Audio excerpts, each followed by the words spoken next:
For 5 years of marriage, my husband and I have had a silent understanding. When he takes his secretary on vacation, I quietly send him a brand new travel set.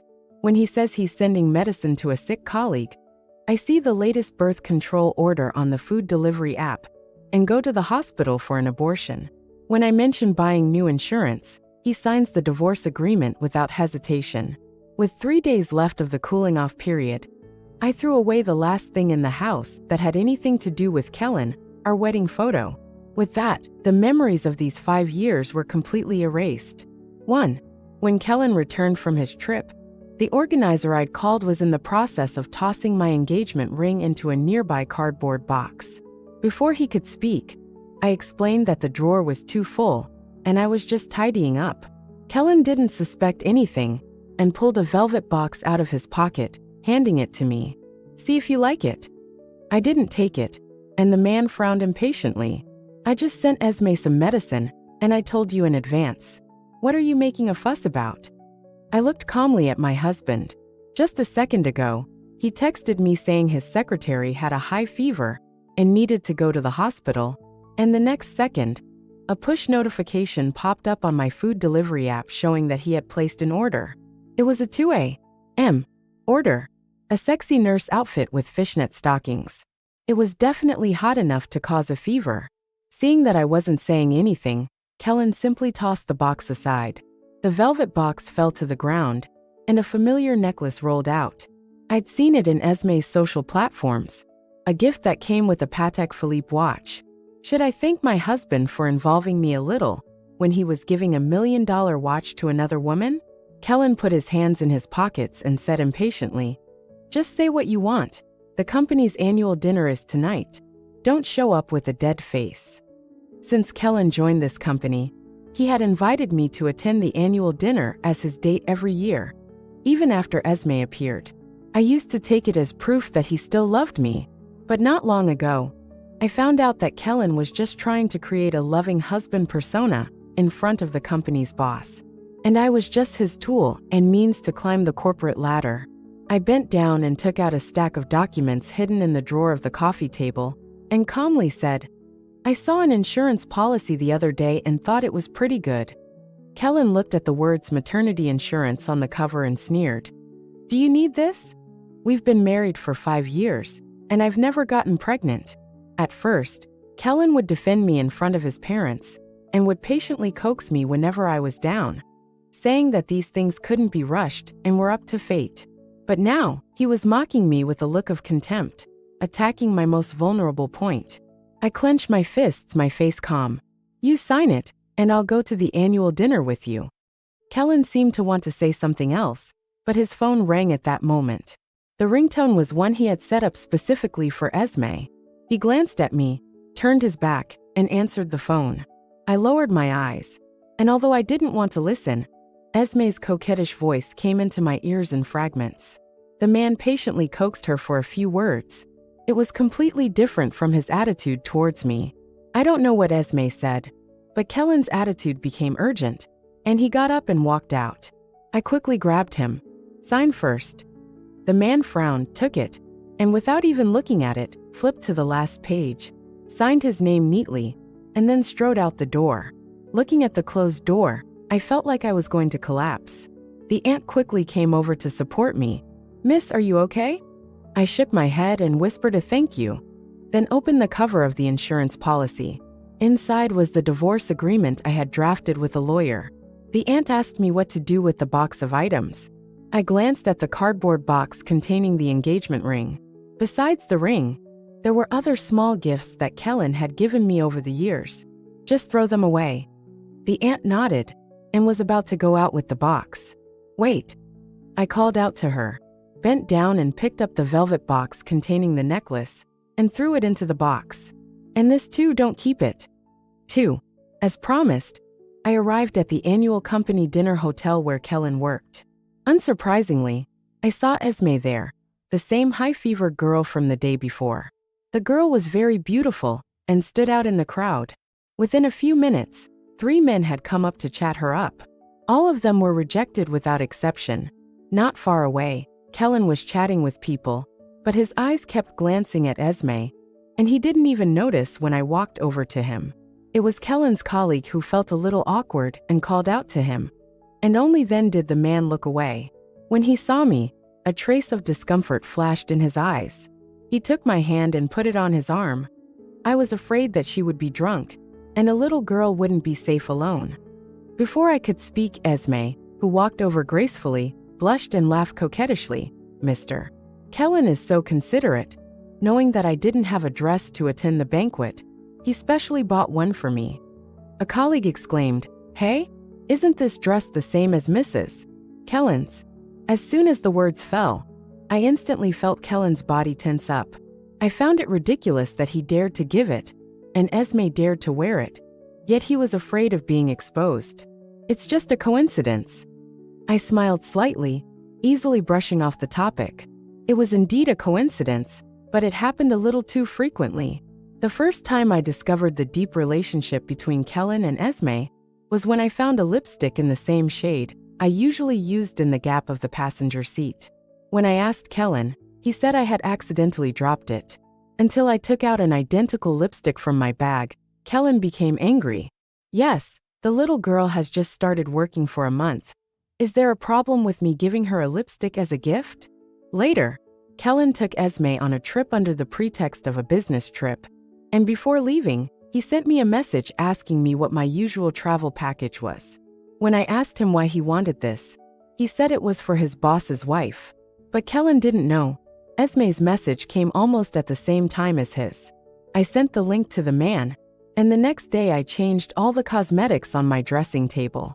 Kellen forgot that I have a very serious cleanliness fetish. I won't take anything that others have touched. Seeing that I not only didn't lose my temper, but also helped him out of the situation, Kellen smiled at the corner of his lips. "Yes, it's just a dress. My wife can change it if she wants. I'll buy whatever she likes." In one sentence, Esme's face turned slightly white. Kellen's colleagues were all lamenting our deep love. Just then, the company's boss came over. Hearing this, he nodded slightly and said approvingly, "A man who loves his family and wife will not have poor workability." Someone joked, "It seems that someone is going to be heartbroken." Kellen paused his action of holding the wine glass and realized that Esme was nowhere to be seen. A trace of unease flashed in his eyes. After the boss left, the man immediately let go of my hand and called the waiter to ask about Esme's whereabouts. Probably because he felt that his reaction was too intense, Kellen looked back at me and said softly, "I'm afraid something might happen to her, and it would be my responsibility as her boss if anything happened. Don't mind." I shook my head. How could I? How could I compete with Esme for a man who no longer wanted me? Perhaps my performance tonight pleased him. Kellen's tone softened a lot. "Stay here obediently and don't wander around. I'll find her and come back. We'll go home together tonight." But when the banquet ended and I walked out of the hotel door in my thin dress, I received a text message from the man. "Esme is drunk. I'll send her back first. Wait for me in the hotel." 3. I lowered my eyes, exited the interface, and directly opened the ride-hailing app. I wouldn't be stupid enough to wait on a mountain for another night. After returning home, I started packing my bags. As usual, Kellen wouldn't leave a drunk Esme alone at home, and the two of them would probably be busy all night, which would give me enough time to finish packing up the last of my things. Unexpectedly, the door was opened. A strong smell of alcohol wafted over. Kellen hugged me tightly. "Why didn't you wait for me?" My whole body stiffened. I tried to act as usual. I was wearing too little, and it was cold. Kellen looked at the dress I was wearing and suddenly said, "The dress today wasn't the one I prepared for Esme." Yeah. Whether it was or not didn't matter to me anymore. I don't know what angered the man, but his actions suddenly became rough. He easily pulled down my collar and kissed me. I'm on my period. I tried to dodge, but Kellen easily restrained me. "It doesn't matter, we can use something else." His voice was hoarse, filled with a strong desire, but I just felt nauseous and wanted to vomit. Kellen touched my hand and paused slightly. "Where's your ring?" I knew he was talking about the engagement ring. When we first got married, we were poor, so we didn't buy a new ring. That plain band ring with our names engraved on it had always been on my ring finger. Until this morning, when I threw it in the trash. Today's dress doesn't look good with that ring. I made up an excuse. Kellen believed it, stroking my fingers while saying, "It's been so many years, it's time for a change. I'll give you a 5-carat one another day." But the phone rang at that moment. I quickly pulled away from the man's arms and pulled my clothes up. "Esme must have something to tell you." Kellen frowned slightly, but still answered the phone. Dozens of seconds later, he hung up the phone and left in a hurry. Before leaving, he looked back at me and said, "I'm afraid something might happen to her. You stay here obediently and don't wander around. I'll find her and come back. We'll go home together tonight." I nodded, but as soon as the door closed, I rushed into the bathroom and vomited over the toilet. It was disgusting. As soon as I thought about Kellen and Esme rolling around in bed, I felt like the places he touched were on fire.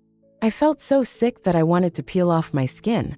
I washed myself several times before going back to continue packing. Except for the divorce agreement on the table and the pregnancy ultrasound below it, there was no trace of me left in this house. Before leaving, I took down the wedding photo hanging on the bedroom headboard.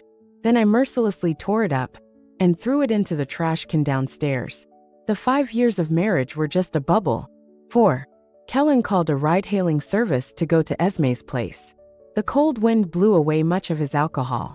The house where Esme was currently living was bought by him after his promotion. He originally planned to give it to Faye as a 3rd anniversary wedding gift. She had accompanied him from college and started from scratch, step by step reaching $1 million annual salary. Faye had suffered a lot. He wanted to compensate Faye well. But at that time, Esme happened to have nowhere to live. In Esme, Kellen saw a reflection of himself. He came to the big city alone to make a living, barely making ends meet with a meager internship salary. He pitied her and happened to have a vacant house, so he let Esme move in first. At first, the girl would still insist on transferring 1,000 yuan in rent to him every month, which might not even be enough to rent a 20-square-meter apartment in this expensive city. Kellen found it a bit funny, but seeing Esme's serious look, he accepted it anyway. Faye argued with him when she found out about it.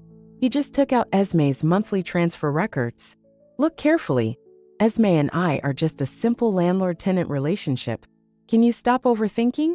Kellen felt quite innocent. At that time, he really had no other thoughts about Esme. He just felt sorry for her. Isn't it natural for a beautiful girl to be pitied? But Faye was very sensitive to Esme's existence. Just because she made him lunch and bought him a tie as a thank you gift. It's just work. Why do you always do these things that involve your private life? Kellen was just annoyed. You don't have any opposite sex around you, so you don't want others to have any either? I've already said that we're just normal colleagues. Can you not be so sensitive? He remembered that Faye's face turned pale at that time. Later, even if he really had an improper relationship with Esme, as Faye said, Faye didn't say a word. Kellen felt guilty, so every time he had a relationship with Esme, he would buy Faye some gifts or take her out to eat and play. At first, Faye was very happy, but gradually, she wasn't as happy anymore. Kellen didn't like seeing her with a drooping face, and he went home less and less. The man stood at the door and finished a cigarette before entering the house. As soon as he entered the house, 2 slender, white arms wrapped around him. Esme's soft body was pressed against his back. But the man wasn't as distracted as before. Instead, he pulled her arms away. "Didn't you say you weren't feeling well?" The girl had been drinking. Her face was flushed, and her breath smelled faintly of alcohol. "Yeah, I don't feel well." She grabbed his hand and slowly slid it down. "Dr. Kellen, can you help me take a look?" Esme giggled. "See if I need an injection or medicine." Kellen looked at Esme, but suddenly Faye's face flashed in his mind. He couldn't help but frown. Faye was a little abnormal today. If it were in the past, if she saw Esme wearing the same dress as her, she might have taken off the dress on the spot. But today, not only did she not make a fuss, but she also lightly and casually helped him out of the situation. Kellen thought about the woman's reaction and her calm tone, and he felt inexplicably uncomfortable. He pulled his arm out of Esme's hand. "If you're okay, you should go to bed early. I'll go back first." After saying that, ignoring Esme's shouts, he left directly. He called Faye several times, but no one answered. Kellen became more and more panicked, and that feeling of unease became more and more obvious. He inexplicably thought of the ring that disappeared from Faye's hand. Faye said it was because the ring didn't match tonight's dress. But no matter what kind of banquet she accompanied him to, no matter how gorgeous the dress she wore, or how precious the jewelry she wore, that plain band ring never left her hand. When someone asked, Faye would just smile and caress the ring. It's a token, it's priceless in my heart. But today she took it off. Kellen's Adam's apple rolled. He looked down at his phone. It was too late, and the nearest ride-hailing service would take half an hour to get here. There weren't enough drivers assigned by the company for tonight's annual meeting. He couldn't wait any longer. He took out his car keys and sat in the driver's seat. He sped all the way, but at the corner, a blinding flash of light hit him. Kellen slammed the steering wheel, but it was too late. The car collided and overturned. 5. When I learned about Kellen's car accident from my friends, the plane had already landed abroad. A year ago, I submitted an application for studying at a fashion college abroad. It was approved 3 months ago, but at that time, I was diagnosed with pregnancy. That day, I sat on a bench in the hospital corridor for a long time with the B ultrasound form. Study or give birth to this child. I gave myself 3 months to consider. Until 2 days ago, Kellen used the excuse of delivering medicine to Esme, but turned around and placed an order on the food delivery app. I canceled the prenatal checkup that day and made an appointment for an abortion directly. Lying on the operating table, the moment the cold medical equipment entered my body, I thought of what happened a long time ago. When I was a child, I was sexually assaulted by my neighbor next door. My father was afraid that the scandal would spread, so he didn't let me call the police. In the end, it was my mother who threatened to die that called the police. When collecting evidence, it was the same. The instrument probed into the torn lower body. I couldn't help shaking in pain. The funny thing is that the police finally got the result of the interrogation, because I wore a red skirt that day. The other party believed that I was seducing him. "You are so young, you dress so sexy. Don't you just want men to have sex with you?" "Officer, you can't blame me for this." I looked at the rogue face of the man through the glass window, and I felt cold all over. It was my mother and the female police sister who comforted me. They told me again and again that it was not my fault. There is nothing wrong with wearing a skirt, but the one who peeked at the skirt is wrong.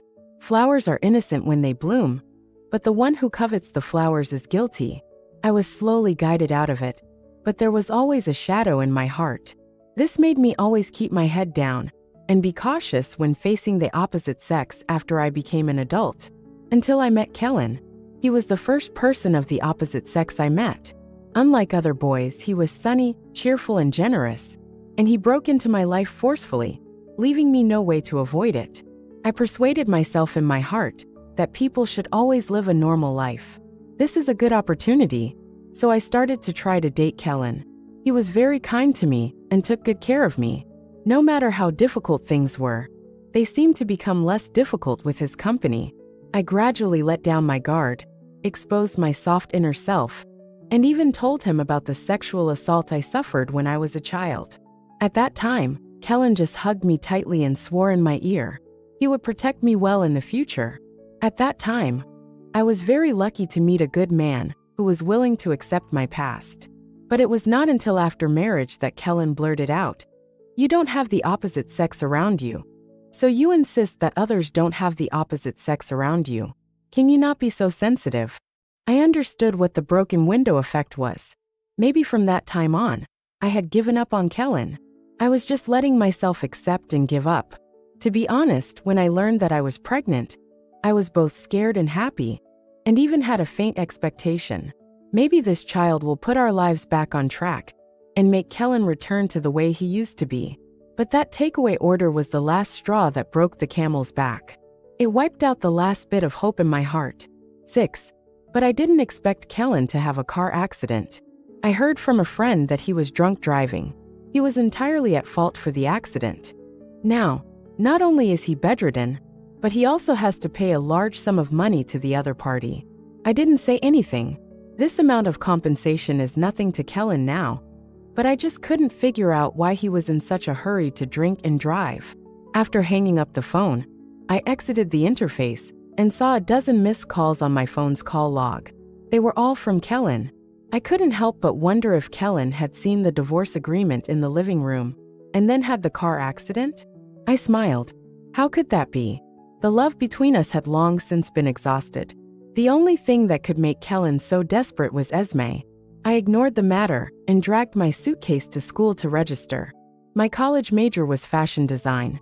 I originally wanted to study civil engineering, but at the last minute, my mom changed my application. Do whatever you want, don't be stuck in the past. My mom is a very gentle person. To put it nicely, she has no temper. To put it bluntly, she is a pushover, easily manipulated by others. She believes in harmony between people. She has been extremely gentle to my father all her life, but she only insisted on two things. One was to call the police after I had an accident that year, and the other was to apply for the major I liked for me. Everyone thought I had moved on from what happened that year. Only she could see that I was still trapped in the shadow of the past. Although my sketchbook was filled with all kinds of clothes, I would always use watercolors to black them all out after finishing them. The words of that scumbag from that year kept swirling in the depths of my memory. I wanted to design beautiful dresses, but I was afraid that what I drew would become a trigger for attracting demons. But when Kellen mocked me, I suddenly realized something. For so many years, I had imprisoned myself. The more you care about something, the more it becomes a weakness that others can exploit. Life abroad was fulfilling. I just didn't expect to see Kellen here. 7. The man sat in a wheelchair, his whole body having lost a lot of weight. His clothes hung loosely on him. When he saw me, his eyes were bloodshot, and he called out hoarsely, "Faye." I paused, pretending not to see him, and walked past him with my books. He hurriedly turned the wheels of his wheelchair to chase after me. "Faye, wait for me." Carelessly, the wheelchair hit a stone, and he fell out of the chair. He looked rather pitiful. It attracted the attention of quite a few passers-by. I frowned and, after greeting my classmate, walked over to the man. When Kellen saw me, a glimmer of light appeared in his eyes. "Faye." "Kellen, what are you doing here? Shouldn't he be lying in the hospital? Even if he could be discharged, shouldn't he be cozying up with Esme?" Kellen propped himself up. "Faye, why didn't you tell me you were coming abroad?" I looked at him amusedly. "Why would I tell you?" His face turned pale. "We're married, you." I interrupted the man directly. "If I remember correctly, I've already left the divorce agreement on the coffee table in the living room, with your own signature on it." I looked quietly at the man's pale face and said softly, "Kellen, we're divorced." 8. The first thing Kellen did after waking up in the hospital wasn't to ask the doctor about his condition. Instead, he demanded to be discharged. Esme came over with red eyes to pull him back. "Kellen, why are you still thinking about that woman? She hasn't even called you since your accident." Kellen remembered about his phone and mumbled that he wanted to find it. "Where's my phone?" Esme cried and hugged him. "Kellen, please forget about her, okay? I'm here. I'll always be with you." But the man grabbed her shoulder tightly. "Did you hide my phone? Give me my phone." Esme was so scared by his appearance that she didn't dare to speak. "Give it to me," Kellen roared, and she trembled as she took the phone out from behind her. The man snatched it away. The screen was mostly shattered from the impact of the car accident, but it could still turn on, albeit not very sensitively. He tapped for a long time before he managed to make a call, but no one answered. Kellen dialed over and over again, ignoring even the doctor's words. Finally, with no other choice, he was pushed back home in a wheelchair. The moment he opened the door, a draft blew through, and a stack of papers on the table were blown all over the floor. One of them happened to land at Kellen's feet. The man lowered his head and, seeing the picture on the paper, his pupils constricted. It was a pregnancy ultrasound, 3 months old, with Faye's name on it. Kellen only now realized that they had a child. He started searching the house frantically, but as he searched, he realized something was wrong. Things were missing. The most obvious was their bedroom. The wedding photo that had originally hung on the wall by the bed was now gone, leaving only some faint marks, proving that something had once hung on that wall. In this house where they had lived together for 5 years, there was no trace of Faye's existence left. The man leaned back in the wheelchair and gasped for breath. Then he suddenly remembered something and found the cleaning company that Faye had ordered from before. The lady said she didn't want any of her things, but I saw that there were still a lot of things that weren't broken or damaged, so I took them back. The cleaning lady took a blue velvet box out of her pocket. When she opened it, inside was the necklace he had given her. He had found it in a small jewelry store when they were traveling. At first sight, Kellen thought it was perfect for Faye. It looked simple on the outside, but it was both gorgeous and tough on the inside. He bought it. Later, he saw Esme take a picture of it. Kellen didn't care. But now, the man didn't care about the necklace. Besides this, is there anything else? The aunt thought for a moment. There was a ring made of silver. It didn't look very valuable, so I threw it away. Kellen's eyes widened, and his eyes were bloodshot. Where did you throw it? The aunt was startled. Just in the downstairs trash can. But it was a few days ago, so you probably can't find it. But he didn't seem to hear. He went straight to the downstairs trash can. He still couldn't find the ring. Just like their child, once lost, it couldn't be found. 9. I don't know what Kellen is thinking either. Even though I've made it very clear, I still see him outside the school from time to time. I heard from a friend that Kellen has taken a long leave of absence from his company. The position of vice president that he had been eyeing for a long time was given to someone else. Esme was even dismissed directly. Faye, do you think he wants to come back? I was silent for a moment. Whether he comes back or not has nothing to do with me. Christmas is coming soon. This semester is almost over. I booked a flight back home. I haven't been home in a long time, and my mom made me bowsy steamed buns specially. At dinner, my dad asked why I didn't come back with Kellen. I paused before saying that we were already divorced. My dad slammed the cup in his hand on the table. Divorce? You're almost 30 years old. What are you making a fuss about? Do you know how hard it is to find a man like Kellen now? Then he turned and scolded my mom. It's all your fault. You got divorced and you even want to go abroad. How will she ever find a husband like this in the future? I frowned and shielded my mom behind me.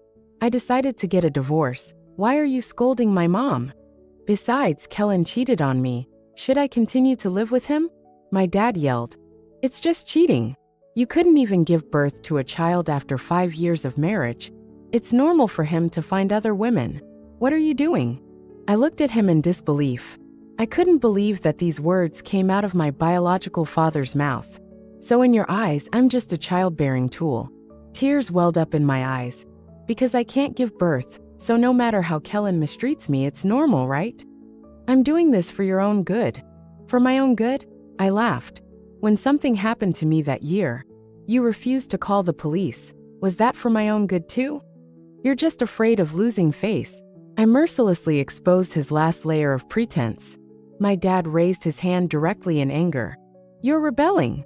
My daughter is going to teach me a lesson. I'll teach you a lesson today. My mom stood in front of me. You dared to touch my daughter and try. She suffered outside. And you, as her father, don't go find the person who bullied her. But instead you teach your own daughter a lesson. Jagger, are you even a man? My father's arrogance visibly subsided. You get out of my way. What, are you going to hit me? Then hit me too. My mom overturned the table. Jagger, do you think I'm giving you face? My father shrank back and mumbled. Look at her arrogant look before. Is that the way to talk to her father? My mother impatiently said, If you like it, listen. If you don't like it, get out. Then she pulled me, who was already shocked, back to the room, leaving a mess for my father. Inside the room, my mom listened to me tell her the whole story. Then she patted my hand. Just make sure you've thought it through, and don't regret your decision once you've made it. I nodded and hugged her. Thank you, Mom. Thank you for giving birth to me. Thank you for giving me courage and support. 3 years later, I graduated from design school. A year later, I won the gold medal at the International Fashion Design Competition. At the award ceremony, I saw Kellen sitting below, looking at me expectantly, but I only glanced at him and then turned my gaze to the camera. When the host asked me about my design concept, I thought for a moment, may roses bloom and skirts fly.